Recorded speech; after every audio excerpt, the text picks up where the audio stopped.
All right, we got Malarkey here, and he's helping us out with 5 Minute Fridays. We're gonna get some insight from him. Super great artist, been on Hexagon Stamped, all sorts of amazing places. 1001 track lists, like top something artist that was really good. Um, and I saw that on Instagram. I didn't catch the full thing. I apologize, but That's all good. yeah, how you doing today? Yeah, really good. Thank you. I mean, it's pretty average, but well, pretty standard day, but it's all good. It's all good. I hope you're doing well as well. Yeah, it's great. I'm always been impressed by your productions. I think Shackles, that song's like on like 20 of my playlists, so like the vocals Okay. insane. Thank you. Yeah. Um so yeah, basically I'm just gonna ask you a few questions, learn about you as a producer, what your career has been like and stuff like that. I Mhm. mean, you've been seeing a lot of success lately. I've seen noticed your Instagram, you got tons of stuff with 1001 track lists. So how do you think that's been going so far? How do you feel about how things have been going? 1001 track list in general, or Just how it's been working for you, because you're the only artist I noticed that you talk about it a lot, and so I don't really fully understand what's going on with that in sure. general. So But, maybe so help shed some light. I saw a lot of artists going for streams on Spotify because they're all public and monthly listeners. And that's where things like this Slap House craze and all sorts of things like that Yeah, started, right? And so what I wanted to do was more organic. I wanted to send out my songs to DJs and get those played on the radio, just build a much more organic audience for my songs to then go hmm, and get that audience then listening on Spotify and reaching more people, hopefully from plays from people like Martin Garrix and Oliver Heldens and Don yeah, Diablo, etc. And that was just a great technique. And yeah, I ended up number 21 in the charts this year for top producers. So tech really worked in my favor because the streams just followed off the back mhm, of success on 1001. yeah, totally. So you're using 1001 track list as almost like a middleman or gateway to get to the DJs and radios.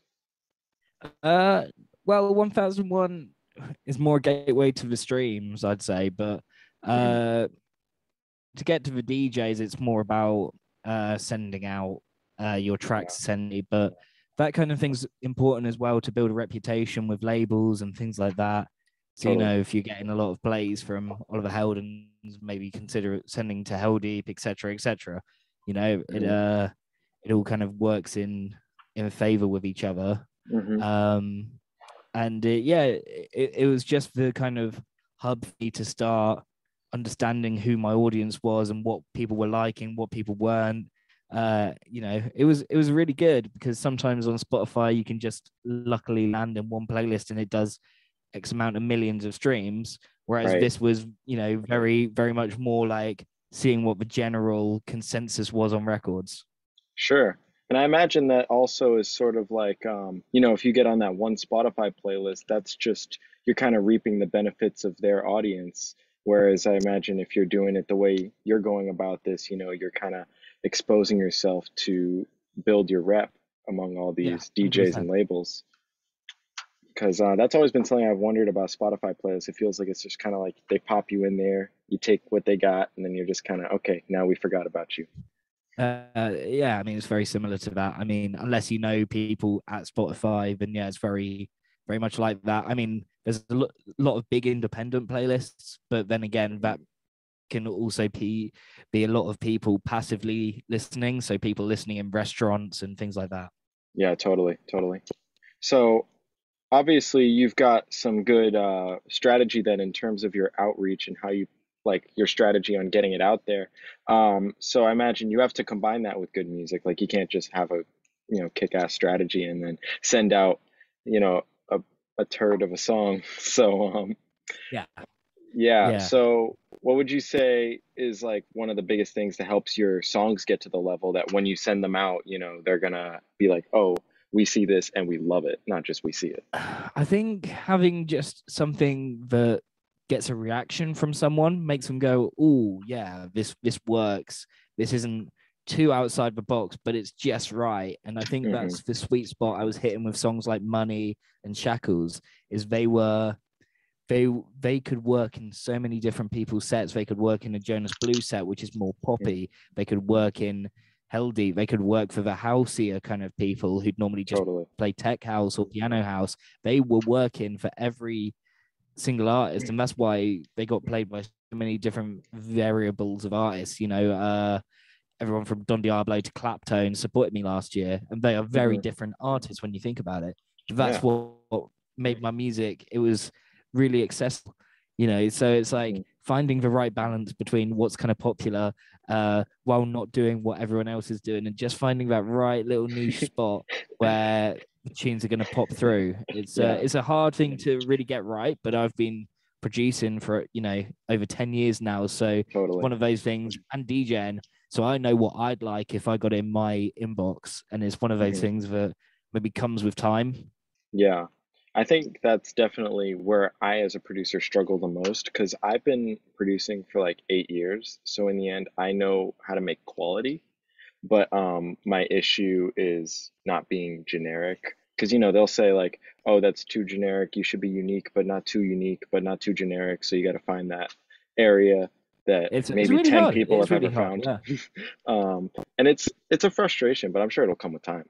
And so like I think I was Rios. I wasn't talking to him. I was listening to a podcast with him, and if you know that is, he's an artist on Revealed, and Okay. basically he said a lot of people think they got to find their sound and therefore discover reinvent the wheel, but you don't have to do that.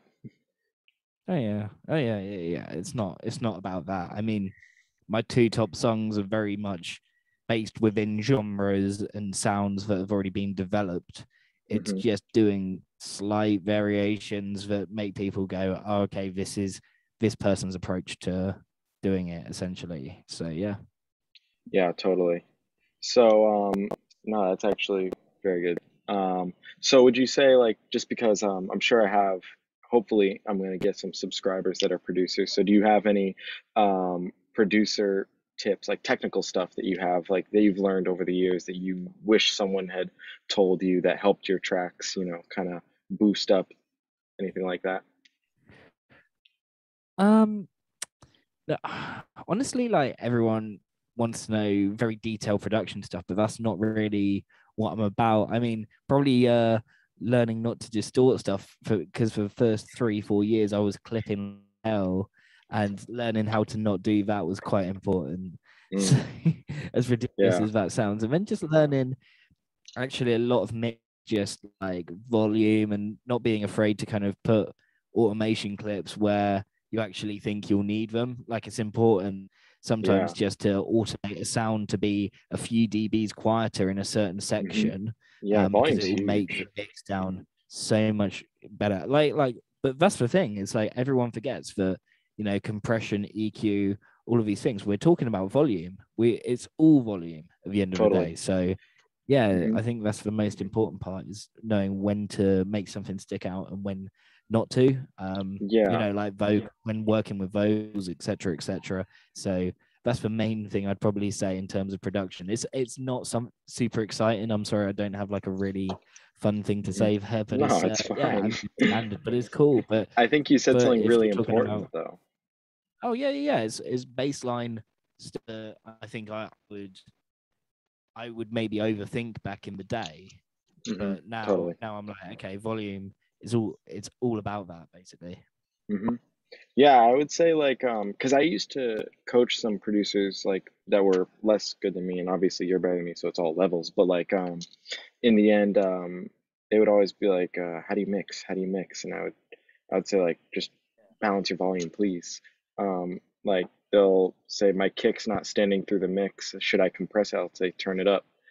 Um, Yeah, like yeah. Well, little yeah, things or, like that. yeah, or just turn other elements down that Hmm. clashing with it basically. Yeah, totally. Volume is huge. That's honestly great insight. I appreciate that. Um, Yeah. so apart from, I'm probably after this call gonna take a nice deep dive through 1001 track lists and learn it a little more, seeing what it's done for you. But I'm Yeah. curious if you have any tips for the any other tips for the branding and business side, anything you'd recommend artists like to become more successful, because the EDM industry in terms of music is a lot different, it seems, than most sides of the music industry, I've noticed. So, Yeah, I mean, it's an interesting one. What I'd say personally is when you find talented people, whether they're big or small, stay connected with them, because I've had friends who I've just met along the way, and then all of a sudden they've gone on and, either signed publishing deals with Z, or, mm, run NCS, like all of these things is just friends of who even reached out to me in the first place, connect with me as the yeah, bigger artist, and then all of a sudden they're going off and doing huge things. So you never know where people are going to be. I mean, it comes back to that kind of respectful thing as well. You never know where people are going to be at, but it hmm was keeping that kind of network, and it really is more about who you know than the music at the end of the day, because my songs, if you think about them, they're not the craziest productions. Like, there is uh, some elements of that, but uh, it's not always there. It's more about the songwriting. And actually, I had all the contacts at Hexagon, etc., hmm spinning when I needed to sign there. I had those years before I actually did sign there. I knew all hmm those people. So just yeah, keeping that network, keeping it tight, that's the main thing I did advise people to try. right. How'd you meet those people at Hexagon? How did that connection establish if it was before you got signed? Yeah, so I sent in a promo to Hexagon Radio, and it was episode 59 or something. And I just, at the time, I was like, this is the tune. I was like, this is something kind of special. Hmm I just sent it over while I was at school. And then all of a sudden, I got like an email back saying, oh, we're going to consider it for Hexagon. And then they played it as Demo Day Track of the Week on Hexagon Radio. And it was crazy. I was like, whoa, this is like levels. I was like, that's hmm cool. And so that started the relationship. And then I didn't sign anything. Yeah. Yeah, 2020, basically. And hmm then, yeah, we just went from there. But that's how the connection started, because I knew Ricardo at Hexagon. And then, yeah, we just started chatting, and yeah, that was the connection made. And then I met him at ADE in person. And that's hmm another really good way of meeting people, is hmm going to Amsterdam dance event and going to as many of these kind of networking things or parties, Right. all that stuff. And yeah, but it's that's basically how I kind of met those guys. Yeah, totally. Awesome. No, that's great stuff. I think networking is huge and probably something that a lot of artists, myself included in the past, I'll take responsibility. We gone about it in the wrong way. I think a lot of people see networking not as, building connection and more as opportunity for themselves, and then they fail because of that. Yeah, the opportunity you have to find like way later down the line sometimes. So it's Hmm like just kind of not even having that at the forefront of your mind. You just have to just kind of go, okay, like I want to talk about what they're doing, show the interest, and yeah, hopefully they have interest back in you. So, you Totally. know, Yeah, it's cool. awesome. It is good. It's good. I enjoy it. Right. That's awesome. I appreciate that. I have one more question, and Mm-hmm. basically, it's just a general question that is going to be probably unique from artist to artist. So basically, it's what is the number one thing that you wish you knew before that could have sped up your process? Before producing or before? Let's just say in the past, any point in your career, what's something that you know now that you like, if you had known that before, it would have been so much easier. Yeah, I think potentially that this industry is much smaller than people give it credit for. Sometimes, like everyone at every label knows each other, and they, a small world in this industry, in the dance industry, especially. You think about that, like, okay, when it's at the bottom, it's huge. Like there are millions of people like us trying to make dance music and get their sounds heard. But when you Mhm. get to a higher level and you keep on going up these levels, everyone knows each other. And that's why there's so much competition to sign people, because there's only X amount of labels and they Yeah. need to put out the budget to sign stuff. And, when we're talking about, sign the Weekend's album or whatever, that's when it gets like super crazy levels. But it's yeah, I mean, it is like a pyramid, you know. There's a load of people who just do it as a hobby, and then it builds up semi-professional, like professional, and then the stars. So Mhm. yeah, it's a much smaller industry, and sometimes I had to kind of pay the price a little bit, and uh, made mistakes where, oh, I didn't realize this person would know this person and stuff like that. Yeah. Uh, but that's totally fine because it's all part of the process learning. Hmm. And I mean, you're always going to make mistakes, especially when you're a kid trying to make it in this industry. But yeah, Yeah. it's yeah, it's one of those things. I think it's changed a lot since when I started as well. So it's hard to say, oh yeah, there's going to be this thing called TikTok and it's going to be huge, so you should do do that, you know, or something like Yeah. that. I fell into the TikTok a little But bit. but That was fun. but that's why it's important to know small videos because you break through a certain barrier, things become a lot easier. Yeah, I honestly think that's actually really interesting. Like, kind of like, you break a threshold, and then now people like your name spreads probably faster than you think. Yeah, Um, yeah. Well, and now I'm getting a lot more labels and things pitching like artists, etc., pitching me songs. mhm, Um, and that's the difference is now I feel like as opposed to just being a producer, I am an artist where that's where the brand is. So, you know, there's songs connected to the brand as opposed to a producer, you're just trying to get your name out there. mhm. So that's where the difference slightly is. And I see. yeah, and that's something I didn't know as well until basically this year, until I started seeing how the system kind of works, where people were getting pitched songs and saying, "Hey, can you put your name on this and do this as a collab and things like that? And does this Mm. work for you?" So yeah, I mean, you know, but you think I'm sure you can name, you know, artists versus producers off the top of your head. You know, people, Dave, A-Lock, those are the top artists like Yeah, days, and then you go down the lists, and then it's all it's easy to producers see the just trying to get difference. first release.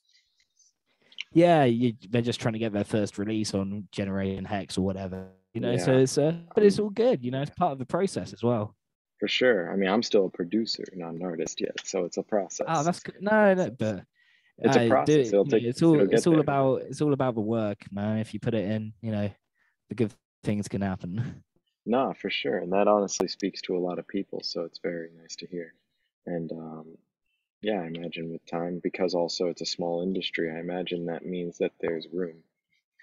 Um, Yeah. That's the thing. It's yeah, I've never been feeling like I can make something within the opportunities in the industry. It's mhm. just, you know, it's just going for it, you know, not being afraid of just going for it. Right. Awesome. Yeah, I mean, that's great. That's all the questions I got. And you really covered way more than I expected. We kind of soared past that 5 minute mark, but it was a good Oh, don't worry conversation at the about it. same It's chill. time. Sorry, you'll have to Um, edit it down. yeah, I'm cutting out everything you talked about, actually. It's just gonna be me. Sweet. That's how we're gonna make the 5 minutes. Um, Nice one. yeah, but either way, I appreciate you taking the time. I don't want to waste any more of it. I know it's all good, man. You're yeah, chill. yeah, for sure. You definitely helped, hopefully, a lot of people. If my fan base goes up, the more people you help. So that'd be nice. But Yeah, of course. uh, honestly, it means a lot. I love the fact that the industry is so supportive. You just gotta ask, so it's great. Um, and Yeah, yeah, well, that's what I'm um, saying. That's what I'm saying. Yeah. yeah, it's awesome. So either way, I appreciate you joining. I'm gonna call it here, and I hope you have a great day. Hopefully, we'll stay in touch. Thanks, dude. Take it easy. Yeah, you have a good day. See you later. In a bit.